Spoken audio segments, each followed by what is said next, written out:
and this ain't financial advice.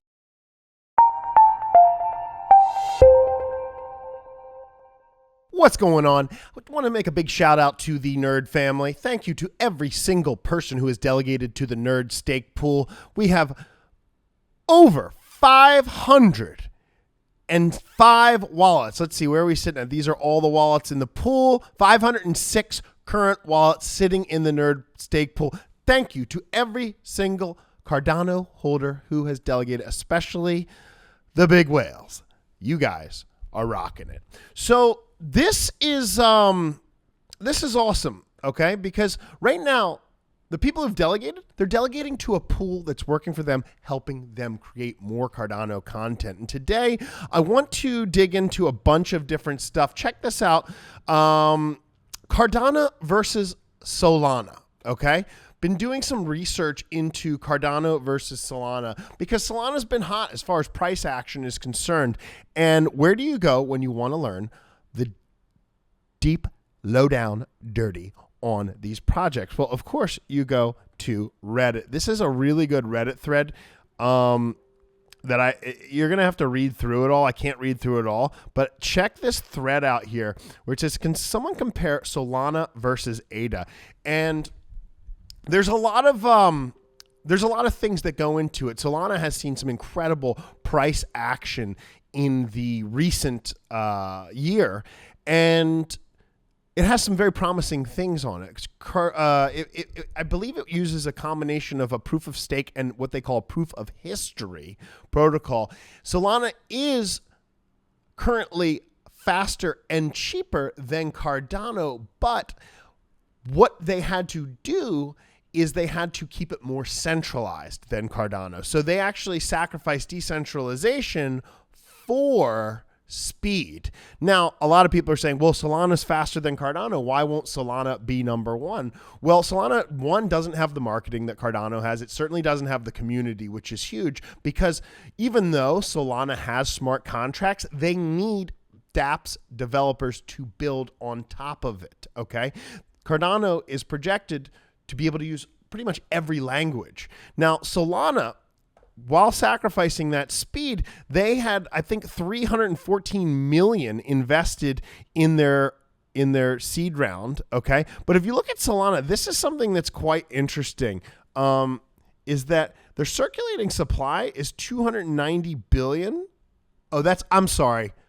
Mistake caught live. That's 290 million. My apologies, folks. But you have to ask yourself, why is this 502 million tokens? That's a lot of non-circulating in the circulating supply. That could essentially cut that in half. Now, a lot of people have said about Solana, yeah, it's faster. They sacrifice centralization for the speed, but you have to also remember that Cardano is, if they can implement Hydra, Cardano has a second layer called Hydra, which you see right here, that sits on top of the existing blockchain. It's a bit like an express checkout at a grocery store. The basic blockchain handles the people coming in to do their huge monthly shop, while Hydra handles the quick shops of 10 items or fewer. Each express checkout till is like a processing pool that's called a Hydra head. Each head can process 1,000 TPS. So 1,000 Hydra heads would be able to process 1 million TPS. Now, if they can implement that, currently Solana has a 50,000 TPS to Cardano's 50 TPS. Now, to be on the level of competing with something like Visa, the Hydra protocol has to be implemented if they want to level up with a company like Visa and a company like Solana. So that's something that I'm going to continue to follow. Digging into this information is certainly a challenge to kind of get, like, there's some developers that are talking in this Reddit post, and they give a lot of good insight. You know, some people shill Cardano, some people shill Solana. A lot of people, I'd say, on the most part, are holding both. I think that Solana is it definitely has had some advantages to it, but it doesn't have the decentralization that Cardano has. So I think both of these projects will actually be viable in the future, but I think Cardano, with Cardano's marketing and with Cardano's potential technological developments, is going to allow for a superior product. That's just my take. I am a little bit biased, obviously, because I'm running a node. But take a look at this. Cardano's Project Catalyst proposals campaign closed 814 ideas submitted. So there's literally through Fund 6, 814 proposals. Okay, they broke their previous record, and because Cardano has the marketing, it's attracted the people. And when you have enough people coming towards it, you're going to attract the developers. Yeah, Solana has some projects launched on its blockchain, okay? But what are these projects? The only one I've heard of is Oxygen. You got Radium, okay? You have Serum, you have Bonfida. I haven't heard of any of the only one I've really heard of, Mango Markets. Okay, cool. These are the top projects. The only one I'd heard of was this Oxygen one, and I heard of it, I believe, through ICO Drops. So we'll see. You know, this article right here compares Solana versus Cardano, and which is better, which is the Ethereum killer. Well, Ethereum by market share is ahead, and they're also ahead by DApp development. Okay, but they have their scaling issues. Now, Solana and Cardano, according to this article, will actually serve somewhat different purposes. One will be more of a consumer grade, and the other one will be more of like a governmental infrastructure, large institutional grade. Okay, Solana being the consumer grade, Cardano being the institutional level blockchain project. Some people seem to think, no, there will just be one.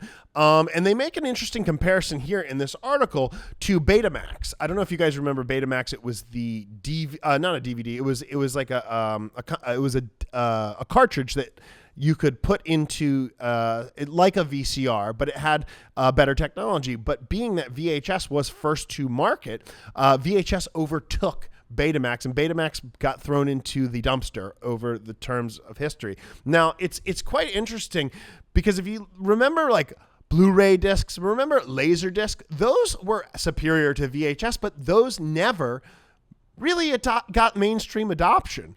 And it's really hard to say who will receive the mainstream adoption and who will be thrown in the receptacle bin of history. I mean, take a look at this article right here. If you look at this, Xiaomi, okay, the company we talked about the other day, overtakes Apple as the world's #2 smartphone maker. A lot of people in North America probably didn't know that. Okay, so industries are always changing. And yes, being first to market is obviously an advantage, but it's not everything. It's not the make or break always. Sometimes it's a combination of all of it.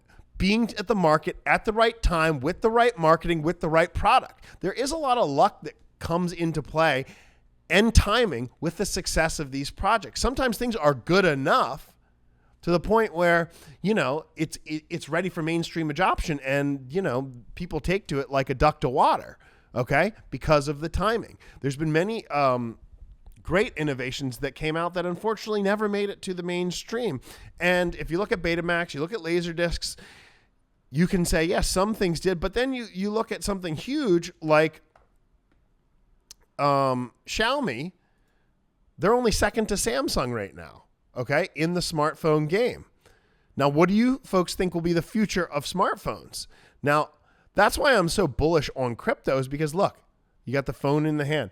Phone addiction, that's a thing. Do you think people are going to spend more or less time on their digital devices in the future? Well, if they're spending that much time on their digital devices, doesn't it make sense to have some digital cash, some more sound money that we can transact with as opposed to paper fiat money? I mean, come on. You don't send a letter to anyone. You send an email. Why would I give you a dollar bill? Think about it. Yeah, we use paper still, but the amount of paper that's been reduced due to emails is astronomical. Okay? Just like it's going to be astronomical with blockchain digital transactions. Who will be the crowned winner, Solana or Cardano? I don't know. They both have a lot of work to do, and there's there's a lot of question marks with both projects if you're looking at these things critically. I think they both have promising things as well. I like the decentralized aspect of Cardano. Bitcoin, it's decentralized, but it's not that decentralized because most of the miners at least were in China. Now, Cardano is the most decentralized blockchain, and that gives the power back to the people. Folks, thanks for tuning in. Thanks for listening to my 2 cents. And if I don't see you, I'll see you on the internet. I'm out.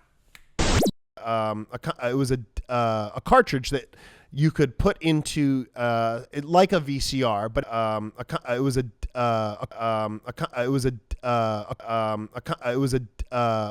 Steak with Nord. Strong zivkets.